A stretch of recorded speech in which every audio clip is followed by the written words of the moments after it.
Très bien, donc voici le corrigé du DS papier d'Initalgo avec le premier exercice. Donc pour rappel, voici ce qu'on a. On a une fonction calcul max qui prend un tableau en paramètres et qui a pour but de calculer le maximum du tableau et de retourner l'indice de ce maximum via un pointeur. Et ensuite on a un main avec un tableau t de taille n qui est une constante définie au-dessus. Et puis les variables classiques habituelles. On fait plusieurs choses sur ce tableau. La première étant l'initialisation aléatoire avec la formule ci-dessous. Donc vous avez pour chaque case, on a moins 10 plus rand modulo 20. Et dans la première question, on vous demandait quelles valeurs pouvaient être placées dans le tableau, les valeurs limites, donc valeur min et valeur max. Alors il suffit juste de regarder comment fonctionne cette formule, c'est assez simple.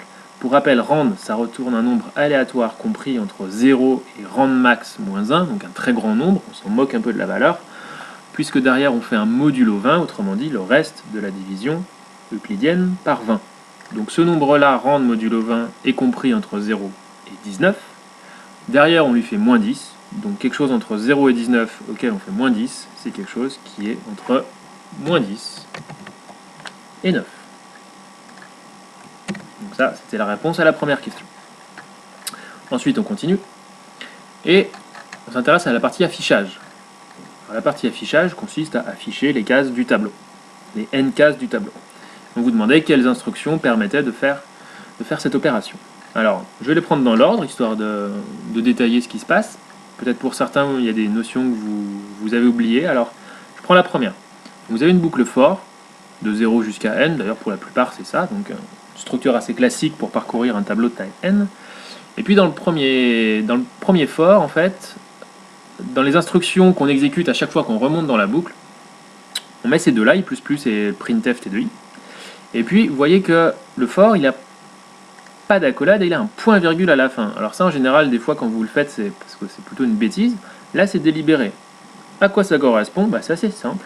Un for avec juste derrière un point-virgule, c'est exactement la même chose que si je faisais ça. Donc des accolades avec rien du tout dedans. Qu'est-ce que ça fait? Dans ce cas-là, i égale 0. Je vais dans les accolades. Il ne se passe rien. Je remonte. Je fais i++, donc à ce moment-là, i vaut 1. Et j'affiche t de 1. À ce moment-là, ça se passe mal parce que j'affiche t de 1 et t de 0, je l'ai oublié. Donc le a, on ne le prend pas. Ensuite, ici. Le deuxième, c'est le même. Donc mon point-virgule ici, c'est comme si je mettais des accolades vides. Et cette fois-ci, je fais attention puisque j'affiche déjà t de i en premier. Donc quand je remonte, je fais printf t de 0 et ensuite je fais i++, je passe à 1. Je rentre dans ma boucle, dans les accolades, il n'y a rien, je remonte, j'affiche t de 1, je fais i++, ainsi de suite. Donc la solution B, elle, fonctionne bien. Ensuite, la C. La C, c'est classique, je pense que c'est ce que vous auriez fait pour la plupart, printf à l'intérieur de la boucle. C'est classique, donc ça, évidemment, ça marche. Le D.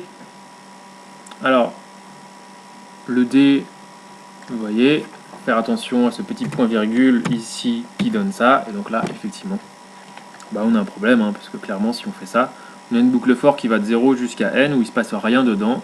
Et donc, quand on sort de la boucle, on a i qui vaut n et on affiche t de i, puisqu'au final, l'indentation n'est pas bonne dans ce cas-là. Il faudrait mieux la mettre comme ceci. Donc ça marche pas du tout.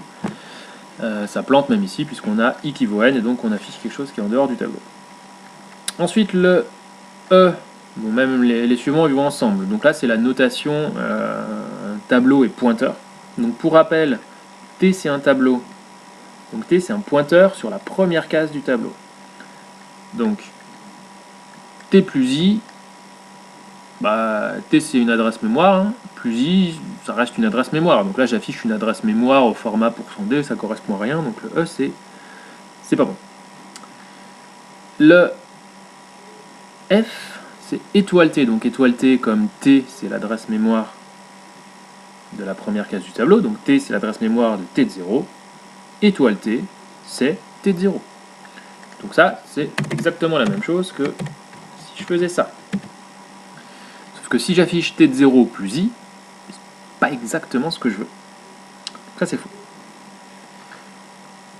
ça c'est déjà plus correct, puisque T est l'adresse mémoire de la première case du tableau, Et comme les cases en mémoire sont consécutives, t plus i, eh bien c'est l'adresse mémoire de la ième case du tableau. Donc je vous rappelle que étoile t plus i, c'est bien la même chose que t de i. Donc ça passe, c'est une instruction qui est tout à fait valable.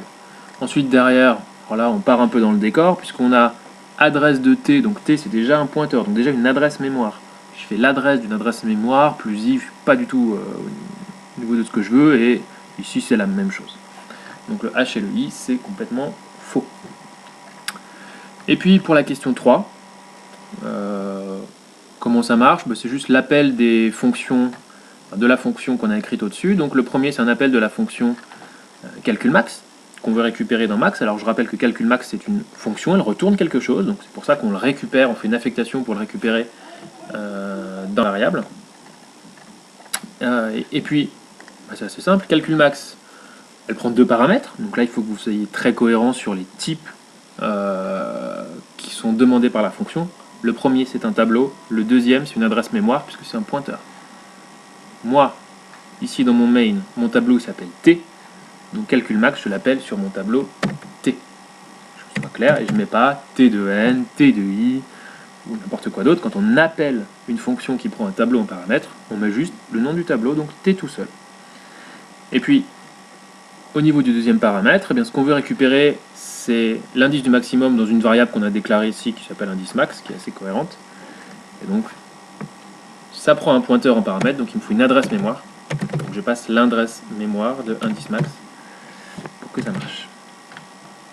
Et puis enfin, au niveau de l'affichage, le max et son indice. Alors le max, on l'a récupéré dans la variable d'avant, c'est un entier, donc je l'affiche max tout à fait normalement.